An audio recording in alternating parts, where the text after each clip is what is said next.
नमस्कार साथियों, बात करने वाले हैं रेलवे में निकलकर आ रही है एक नई वैकेंसी के बारे में। बहुत से ऐसे छात्र छात्राएं हैं जो इस रेलवे भर्ती के बारे में बिल्कुल ही जानकारी नहीं रख रहे हैं, क्योंकि उनको पता नहीं रेलवे में एक और नई बहाली आई हुई है। मैं आपको बताता हूँ कि ग्रेजुएशन अगर आपने कर लिया है तो आप इस भर्ती के लिए अप्लाई कर सकते हैं। और इसका जो सिलेबस है वो बहुत ही आसान है। मात्र एक रिटन एग्जाम देना है, उसके बाद से आपको एक साइको देना है और फिर आपका जो मेडिकल होता है वो होना है। उसके बाद आपका सिलेक्शन हो जाएगा। सैलरी लेवल 6 की यहाँ पे रहने वाली है, तो काफी बढ़िया भर्ती है। रेलवे के इस नई भर्ती के बारे में हम डिस्कस करेंगे कि ये कौन सी बहाली है, आपको क्या काम करना है, सारा चीज यहाँ पे आप देख सकते हैं आ चुका है। इसका डिटेल नोटिफिकेशन भी आ चुका है। आप फॉर्म भरना चाहते हैं तो फॉर्म का भी लिंक आ चुका है, आप वहां से फॉर्म को अप्लाई कर सकते हैं। मैंने एक अलग से वीडियो भी बनाया हुआ है कि कैसे आपको फॉर्म को भरना है। फिलहाल ये जो बहाली है इसके बारे में डिटेल में समझते हैं। ये जो पद का नाम है फ्रेंड्स, सेक्शन कंट्रोलर। जी हाँ दोस्तों, आप जो है एज ए सेक्शन कंट्रोलर रहेंगे। मतलब ये देखिए, एक प्रकार से इतनी बड़ी देख रहे ना, ये इतनी बड़ी एलसीडी लगी हुई है और यहाँ पे आप ऑफिस में बैठ के चेयर पे मस्त जो है पूरे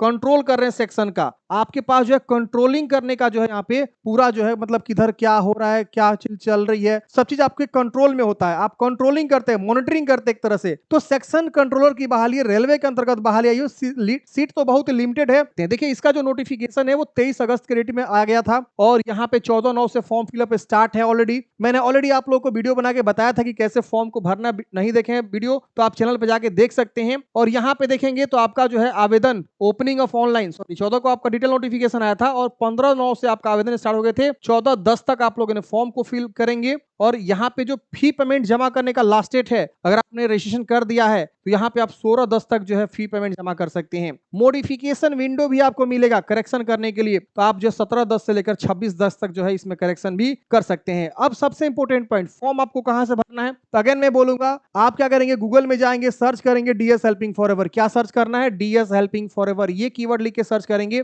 आपको ये वाली साइट मिलेगी। इसको आपको ओपन करना है। आप यहाँ होम पेज पे रहेंगे तो यहाँ पे आपको जो है इस साइट पे सारी जो है नोटिफिकेशन देखने को मिल जाएगा। सेंट्रल जॉब में आप आएंगे तो यहाँ पे देखिए आपको जो है आरआरबी सेक्शन कंट्रोल वैकेंसी मिलेगी। इसको आपको ओपन कर लेना है। यहाँ पे आपको सारी जानकारी को पढ़ लेना है, कितनी सैलरी है, कब से कब तक फॉर्म भरे जाएंगे, important date, application fee, number of post, qualification, age limit, सब चीज दे रखा हुआ है। फॉर्म कैसे भरना है वो भी दे रखा हुआ है। यहाँ पे देखिए मैंने वीडियो भी बनाया हुआ कि कैसे फॉर्म को भरना है, स्टेप बाय स्टेप, रजिस्ट्रेशन से लेकर प्रिंट तक मैंने सारी जानकारी आप लोगों को दिया हुआ है। 368 पदों वैकेंसी निकाली गई है। एडवर्टाइजमेंट नंबर भी यहाँ पे आपको दिया हुआ है। आप ये वीडियो प्ले करके यहाँ पे जो है प्ले करेंगे, ये वीडियो दिख जाएगा, आप इसको देखेंगे और अपना फॉर्म को अप्लाई करेंगे। आप इस पे क्लिक करेंगे तो आपका अप्लाई वाला जो है पेज यहाँ पे इस प्रकार से ओपन हो जाएगा। आप यहीं से जो है क्या करेंगे, फॉर्म को अप्लाई करेंगे। यहाँ से भी आप डिटेल नोटिफिकेशन को डाउनलोड कर सकते हैं। इस पे जैसे आप क्लिक करेंगे आपका डिटेल नोटिफिकेशन डाउनलोड हो जाएगा और यहाँ से फॉर्म को अप्लाई भी कर सकते हैं। अब यहाँ पे आप देखेंगे तो आपको जो है क्रिएट अकाउंट लॉगिन का सेक्शन बना हुआ था। अगर आप इससे पहले रेलवे की जो भी बहाली आई थी, फॉर्म को भरे थे, तो आप सीधे क्या करेंगे, लॉगिन पे क्लिक करेंगे। लॉगिन विथ आधार है, लॉगिन विथ आरआरबी अकाउंट है, कोई सा भी ऑप्शन का चुनाव करके आप लॉगिन करेंगे अपने अकाउंट को और उसके बाद से आपका डैशबोर्ड खुल जाएगा। फॉर्म को अप्लाई कर लेना है। मैंने प्रॉपर जो है इस वाले वीडियो में जानकारी दिया हुआ है कि कैसे फॉर्म को भरना है। ये वाली वीडियो देखेंगे तो आपको सारी जानकारी यहाँ पे पता चल जाएगी। चलिए मैं आपको ओवरऑल जानकारी इस वैकेंसी के बारे में बता देता हूँ। अगर आप इंटरेस्टेड हैं तो एक बार नोटिफिकेशन को अपने स्तर से भी जरूर चेक करिएगा और फॉर्म को जरूर भरिएगा। ये देखिए, सेक्शन कंट्रोलर के पद का नाम है, लेवल 6 की सैलरी मिलेगी। इनिशियल जो पे है 35,400 है। मेडिकल स्टैंडर्ड A2 रहने वाला है। आपकी उम्र जो है 20 से लेकर 33 वर्ष यहाँ पे आपके रहने वाली है। आपका जो यहाँ पे पोस्ट है 368 पदों पे वैकेंसी आपकी निकाली गई है। तो ये आपका जो है यहाँ पे रहने वाला है। देखिए, अपर एज में जो छूट होता है, जैसे SC ST को, OBC को या EWS को, एक्स सर्विसमैन, विकलांग को, इन सबको अलग अलग जो है अपर एज में छूट हम आगे डिस्कस करेंगे, आपको बता देंगे। बस आप वीडियो को लास्ट तक देखिए और सारी इंफॉर्मेशन को समझिए। अगर आप एलिजिबल है तो फॉर्म को जरूर भरेगा, मैं यही कहूंगा। अब यहाँ पे आपको जो है बैंड आइटम एग्जामिनेशन के बारे में बताया गया है। Short listing of various stages में आपको शॉर्ट लिस्टिंग बताया गया है कि यहाँ पे seabed shall be the extent of 8 times of the vacancies increase या decrease at the per the requirement of railway administration, यहाँ पे आपको बताया गया है। इसके अलावा यहाँ पे बोला गया है कि short listing of candidates for DV and medical examination shall be done RRB wise. मतलब जो है RRB वाइज जो है आपका यहाँ पे ये लोग DV के लिए और मेडिकल के लिए शॉर्ट लिस्ट करेंगे, जो कि RRB वाइज वैकेंसी यहाँ पे आपको आया हुआ है, वहां से भी आप देख सकते हैं। इसमें आपको जो है there shall be negative marking, exam में जो है आपका नेगेटिव मार्किंग भी रहेगा। 1/3 3rd का, जो कि आप यहाँ पे देख सकते हैं। अगर मल्टीपल शिफ्ट में यहाँ पे आपका एग्जाम होता है सीबीटी का, कंप्यूटर बेस्ड एग्जाम, तो आपको नॉर्मलाइजेशन भी यहाँ पे करे जाएंगे। इसके बाद यहाँ पे आपको बोला गया है कि जो भी चीजें होंगी, शॉर्टलिस्ट आप करे जाएंगे डीवी के लिए, वो सारा जो है आरआरबी के ऑफिशियल वेबसाइट पे आपको जो इन्फॉर्मेशन मिलेगा, आपको एसएमएस भी जाएगा, ईमेल भी जाएगा। तो मैं हमेशा एक ही चीज बोलता हूं, जब भी आप लोग फॉर्म अप्लाई करें, अपना जो ईमेल आईडी है, मोबाइल नंबर है, अपना खुद का डालें और उस ईमेल आईडी को लगातार हफ्ता डेढ़ हफ्ता बाद जो विजिट करते रहे, क्योंकि अगर लगातार आप फॉर्म भर रहे हैं तो उस पे विजिट करेंगे तो आपको काफी सारी इंफॉर्मेशन जो हमेशा मिलती रहती है। अब देखिए यहाँ पे बताया गया है कि आपका जो है नेशनलिटी क्या होना चाहिए। अगर इंडियन सिटीजन है तो फॉर्म भर सकते हैं, नेपाल के सिटीजन है तो भी फॉर्म भर सकते हैं, भूटान के सिटीजन है तो भी आप फॉर्म भर सकते हैं। इसके अलावा तिब्बतियन रिफ्यूजी जो यहाँ पे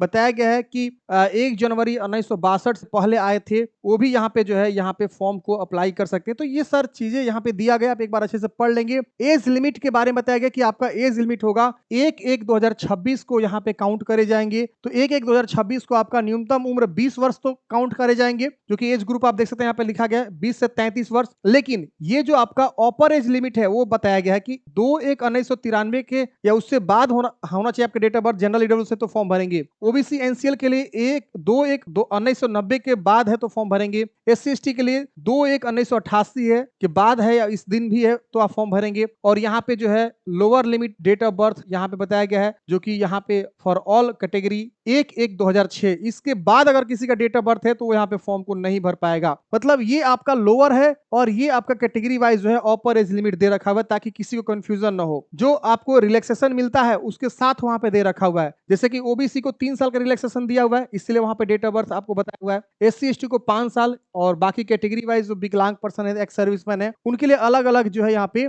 एज लिमिट यहाँ पे दे रखा हुआ है। अब एजुकेशनल क्वालिफिकेशन की बात करें तो यहाँ लिखा हुआ है कि एनेक्सर ए में एजुकेशनल क्वालिफिकेशन दिया हुआ है। तो मैं बता दूं इसके लिए सिर्फ आपको ग्रेजुएशन चाहिए, इसके अलावा कोई भी आपको एक्स्ट्रा क्वालिफिकेशन एक्सपीरियंस नहीं चाहिए। सिर्फ आपने ग्रेजुएशन कंप्लीट किया हुआ तो आप फॉर्म को अप्लाई करेंगे। एप्लीकेशन फी वही रहता है जो रेलवे के द्वारा एप्लीकेशन फी निकाले जाते हैं, 500 रुपया जनरल के लिए और 250 रुपया बाकी जो कैटेगरी के हैं, जैसे SC ST फीमेल है उनके लिए, या ट्रांसजेंडर है, एक्स सर्विसमैन है या विकलांग है, उन सब के लिए जो है 250 रुपया का आवेदन शुल्क यहाँ पे आपका लगेगा। जब आप यहाँ पे एग्जाम में बैठ जाएंगे तो आपका 250 रुपया पूरा यहाँ पे रिफंड हो जाएगा। और जब यहाँ पे 500 रुपए जनरल ओबीसी से फॉर्म भरते हैं ईडब्ल्यू से, तो आपका 100 रुपए यहाँ पे काट के बाकी 400 रुपए आपका रिफंड हो जाएगा। तो ये यहाँ पे आपको जो है रिफंड भी किए जाते हैं फी को। मोड ऑफ पेमेंट आपको बताया गया है, ये सब आपको पता ही है। Closing date of fee payment के बारे में बताया गया है। अब समझते हैं रिक्रूटमेंट प्रोसेस के बारे में। तो ये बहुत ही आसान है। यहाँ पे देखिए सबसे पहले आपका जो एक single stage computer based test होगा, यानी एक रिटन एग्जाम होगा कंप्यूटर पे। इसके वजह से सीबेट का आपका होगा, उसके वजह से डॉक्यूमेंट्स वेरिफिकेशन होगा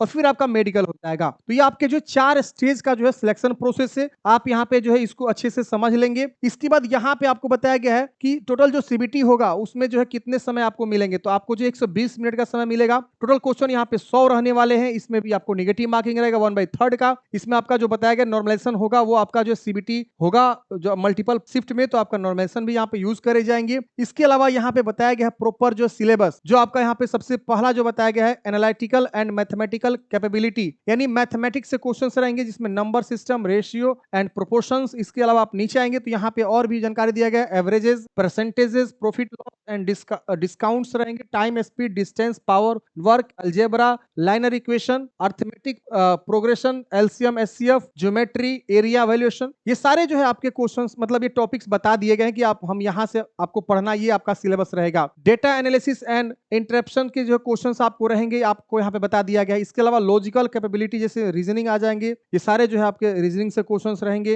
ये सब आपके सिलेबस रहेंगे। इसके अलावा जो है रीडिंग कॉम्प्रिहेंशन से भी क्वेश्चंस रहेंगे, जैसे कि पैसेज हो गया, रीडिंग कॉम्प्रिहेंशन पैसेज हो गया जो अंग्रेजी के होते हैं, इसमें आप देखेंगे तो सारा जो है इसकी जानकारी दे रखा हुआ है। मेंटल रीजनिंग से भी आपके क्वेश्चंस रहेंगे जो कि यहाँ पे आपको दिया गया है। इसके अलावा सेक्शन वाइज भी बता दिया गया कितने कितने क्वेश्चन हम पूछेंगे। तो यहाँ पे आप देखेंगे तो इस सेक्शन से सबसे ज्यादा क्वेश्चन होंगे 60, जो कि यहाँ पे 50% यहाँ पे आपको कवर हो जा रहे हैं। इसकी वजह से लॉजिकल कैपेबिलिटी से 20 क्वेश्चंस रहेंगे और मेंटल रीजनिंग से आपके 20 क्वेश्चंस रहेंगे। तो इस तरह से आपके क्वेश्चंस जो है रहेंगे। टोटल 120 मिनट का समय मिलेगा। 100 क्वेश्चंस आपके टोटल से यहाँ पे सॉल्व करने हैं 120 मिनट में। तो सेक्शन वाइज भी यहाँ पे बता दिया गया है टेबल दिखा के, ताकि आप आसानी से समझ सके इस चीजों को। इसकी वजह से कंप्यूटर बेस्ड जो आपका यहाँ पे रहेगा, इसमें बोला गया है कि equal to 8 times of the number of vacancy will be selected from the each of the communities. मतलब हर एक कैटेगरी से जो है 8 गुना लोगों को ये लोग क्या करेंगे, सिलेक्ट करेंगे कंप्यूटर बेस्ड यहाँ सॉरी सीबेट के लिए, यानी जो कंप्यूटर बेस्ड एप्टीट्यूड टेस्ट होगा सीबेट के लिए, यानी जो पहला सीबीटी होगा कंप्यूटर बेस्ड टेस्ट होगा, उसमें जो कट ऑफ जाएगा वैकेंसी के 8 गुना कैंडिडेट्स को ये लोग क्या करेंगे सीबेट में बुलाएंगे। और उसके बाद से सीबेट में आपका जो है बाकी कैंडिडेट्स को एग्जाम होगा, उसमें जो स्कोर करेगा उनके लिए डीवी होगा, और डीवी के बाद आपका जो है मेडिकल एक छोटा सा होगा, उसके बाद आपका जो है फाइनलाइज हो जाएगा। तो ये आपका जो सिलेक्शन प्रोसेस है इसमें डिटेल में दे रखा हुआ है। Examination, documents verification, medical examination, appointment, यानी आपको हाथ में ज्वाइनिंग लेटर मिल जाएगी। अब देखिए यहाँ पे ये एनेक्सर ए है, जिससे मैंने आपको बताया था कि एनेक्सर ए में दिया गया कि आपका जो क्वालिफिकेशन होना चाहिए इस पद के लिए ग्रेजुएशन डिग्री होना चाहिए किसी भी रिकॉग्नाइज्ड यूनिवर्सिटी से। अगर आपने ग्रेजुएशन किया हुआ है तो आप इस भर्ती के लिए अप्लाई कर सकते हैं। इसके अलावा कोई एक्स्ट्रा क्वालिफिकेशन आपको नहीं चाहिए, सिर्फ आपको ग्रेजुएशन पास होना चाहिए। अब यहाँ पे देखिए zone wise RRB wise vacancy को दिखाया गया कि कहाँ कितने पद हम रखे हैं। तो यहाँ पे देखिए आपको जो है अहमदाबाद है, अजमेर है, बेंगलोर है, और सब में देखेंगे टोटल यहाँ पे वैकेंसी जो आपको दिखाई गई है कहाँ कितने जो है सीटों को यहाँ पे है। तो आप यहाँ पे वैकेंसी को क्या कर सकते हैं देख सकते हैं, और जब आप फॉर्म भरेंगे तो वहां पे आपको चुनाव भी करना होगा कि आप किस जोन से किस आरआरबी से फॉर्म भरना चाहते हैं। तो आपको इसमें से कोई एक जो है आरआरबी आपको चुनाव करना होगा और उसके अनुसार आपको फॉर्म को अप्लाई करना होगा। तो आप एक बार इस आरआरबी को जरूर चेक कर लीजिए कि आप किस आरआरबी से फॉर्म भरेंगे। तो ये थी पूरी इन्फॉर्मेशन इस वैकेंसी के बारे में। अगर आप एलिजिबल हैं तो फॉर्म भरिए, काफी बढ़िया वैकेंसी है, काफी अच्छा जॉब अपॉर्चुनिटी है, काफी अच्छा वर्क भी है, सैलरी भी अच्छी है, सब चीज बढ़िया है। मिलते हैं फ्रेंड्स किसी नेक्स्ट वीडियो में। जय हिंद, आपका दिन शुभ हो।